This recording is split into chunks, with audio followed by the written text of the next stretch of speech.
SOP 所以才会造成这么严重的失误所以包委员花了很长的时间告诉大家，假钞它的严格要求是哪些，在金江界跟高江界完全是没有按照这个 SOP 来实施的那至于大家很清楚，那个高家俊那个最基层就把那个飞弹发出去的，他一个手指头把飞弹发出去，那个射控室他因为他的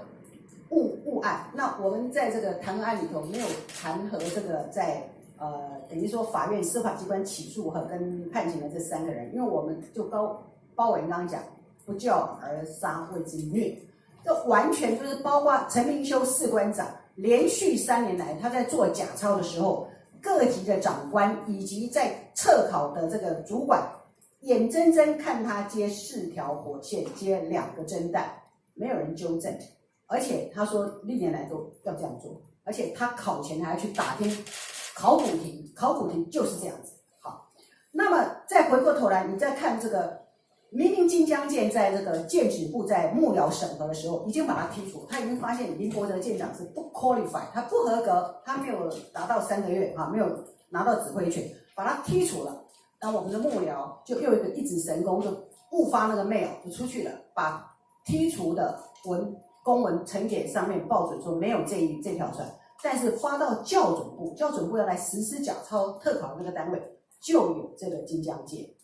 就2个误发，就造成这么一连串这么严重的失误。所以我们是在爬梳了大概1年多，从这个2个误发，然后去网上去搜寻这个整个失误是怎么造成的那我不得不很沉痛的讲，就是说一个很年轻很优秀的舰长，他被派到这条舰来，本来是要整顿的，但是这个系统性的失灵，这个制度这个不落实，甚至可以讲作假文化底下，造成一个优秀的年轻人，一个军官，在误射飞弹之后，我们眼睁睁看着他在所有摄影机面前跪地，向死者致歉，何以致之？会不会很沉痛？那所以我们可以发现，在过去的历次的静态检查里面，多年来，这条舰上它的接了火线，而没有被查气出来，那所以表示检查体系也出了问题那另外我们也可以发现，在这个校准部的部分，因为呢，曾纪郎他所制作的那个表格也就是说表格里面所填写的基本上是不清楚的。那不清楚的原因造成的关键，我想是因为这个雄三是中科院研发的，那所以呢，中科院它负责去研究，所以它本身会有操作维修手册。可是军方并没有自己定的另外一套所谓管理上的相关机制，那所以在长期的失灵之下，就发生了这样的结果那包含了操作上火线的保管，那没有所谓的拿取的相关记录那这些全都是不断的错误一再累积出来的结果。那当然我们也可以发现，我们在约询的过程当中很多的高阶主管一再的重复官员是负责政策官归官，兵归兵，兵是负责执行。可是在这个事件里面，等我们到了打仗的时候，我们能说整条舰上官是负责政策的，兵是执行的吗？所以这是长期的问题，将来在政策执行面的整个的衔接上的 button，